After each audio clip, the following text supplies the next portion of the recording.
오늘 본문은 로마서 6장 15절에서 23절입니다. 그런즉 어찌하리요? 우리가 법 아래에 있지 아니하고 은혜 아래에 있으니 죄를 지으리요? 그럴 수 없느니라. 너희 자신을 종으로 내주어 누구에게 순종하든지 그 순종함을 받는 자의 종이 되는 줄을 너희가 알지 못하느냐? 혹은 죄의 종으로 사망에 이르고 혹은 순종의 종으로 의에 이르느니라. 하나님께 감사하리로다. 너희가 본래 죄의 종이더니 너희에게 전하여 준 바 교훈의 본을 마음으로 순종하여 죄로부터 해방되어 의에게 종이 되었느니라.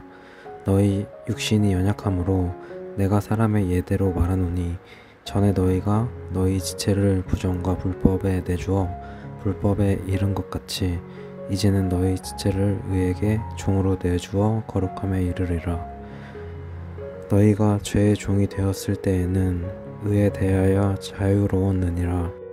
너희가 그때 무슨 열매를 얻었느냐?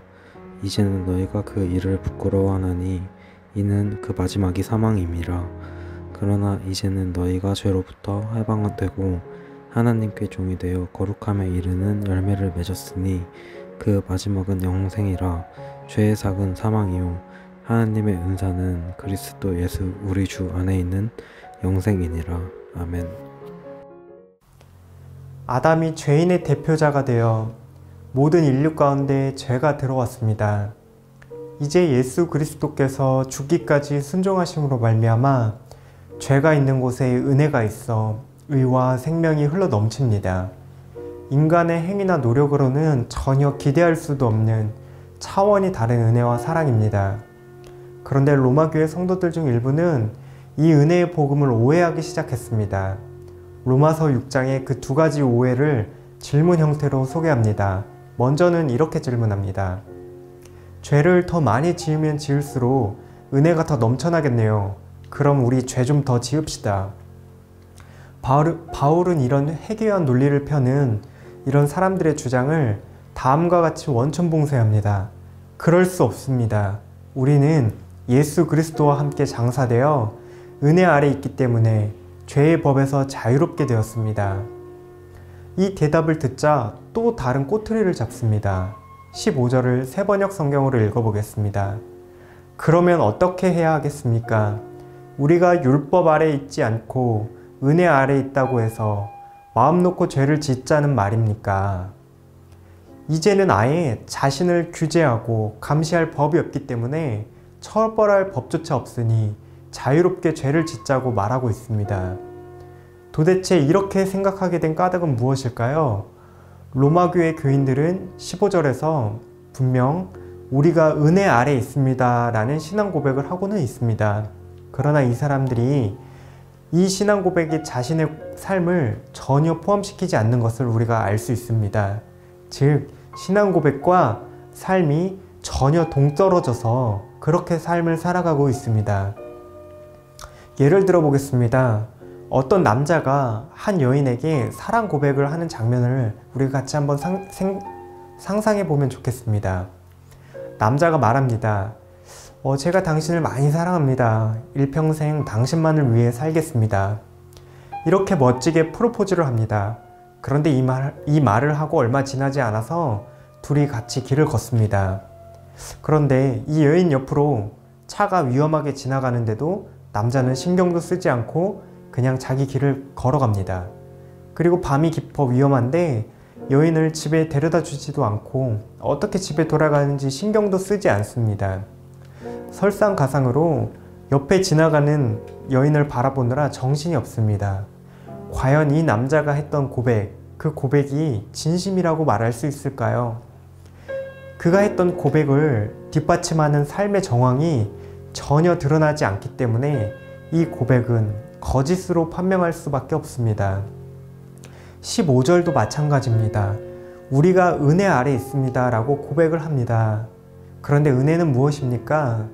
우리의 행위나 노력으로는 그것을 받기에 합당하지 않은 것, 결코 자격 없는 자에게 주어지는 선물이 바로 은혜입니다. 의와 구원과 영원한 생명을 예수 그리스도의 죽으심을 통해서 값없이 얻게 되었습니다. 인간의 차원에서는 상상도 할 수 없는 귀한 은혜를 얻어 죄에서 자유하게 되었습니다. 그런 사람이 은혜 아래 있습니다 라고 말을 한다면, 이런 고백을 한다면 과연 이제 죄에서 자유다, 이젠 내 마음대로 살아보자 라고 말하면서 행동하는 것이 참된 고백이라고 말할 수 있을까요? 바울은 그럴 수 없습니다 라고 단호하게 거절합니다. 이 세상을 살아가는 동안 사람은 둘 중 하나에 속하게 됩니다. 죄 아래에서 죄의 종이 되어 죄를 지으며 살아가거나, 아니면 거저 받은 은혜 아래에서 의의 종이 되는 것입니다. 죄의 종이면서 의와 거룩을 이룰 수 없는 것은 너무나 당연합니다. 반대로 은혜 아래 있다고, 하나님의 은혜를 받았다고 하면서 죄의 종이 될 수도 없습니다. 오늘 말씀 마지막 23절은 분명하게 말하고 있습니다. 죄의 삭은 죽음이요 하나님의 선물은 우리 주 예수 그리스도 안에서 누리는 영원한 생명입니다. 하나님이 이미 그리스도 안에서 영원한 선물을 누리도록 은혜 아래에서 영원한 생명을 주셨습니다. 우리는 이 놀라운 은혜 아래에서 죄에서 벗어나 의의 종으로 살아갈 자유를 얻었습니다. 주의 은혜 아래에서 우리는 죄가 아니라 의와 거룩을 선택하며 살아갑니다. 구원은 분명 하나님의 은혜로 얻게 되는 것입니다. 우리의 행위나 노력으로 의롭게 되거나 거룩하게 될 수 없습니다. 그러나 주의 은혜 아래에서 영원한 생명을 선물로 받은 사람들은 의의 종이 되어 거룩을 추구하며 살아갑니다. 주의 도우심으로 죄를 사랑하지 않고, 죄를 추구하지 않고, 죄를 선택하지 않는 그런 은혜를 얻습니다. 우리는 혹시나 하나님의 은혜 아래 있다는 사실을 너무 가볍게 생각해서 그렇게 살아가지는 않나 한번 돌아봤으면 좋겠습니다. 우리는 예수님의 핏값으로 그렇게 주어진 영원한 생명을 값없는 은혜로 받았습니다. 이 거룩한 삶은 하나님의 선물로서 받은 은혜입니다. 오늘 하루도 주의 은혜 아래에서 받은 이 모든 것을 귀하게 여기며 의의 종으로 하나님 앞에서 거룩한 삶을 살아가는 청년 가족들 되기를 바랍니다. 오늘 말씀을 기억하며 함께 기도하겠습니다. 먼저 하나님의 은혜를 우리가 한번 구했으면 좋겠습니다. 하나님, 죄에서 우리를 자유케 하시는 그 은혜, 예수님의 핏값으로 주신 영원한 생명의 은혜를 우리에게 넘치게 부어주소서.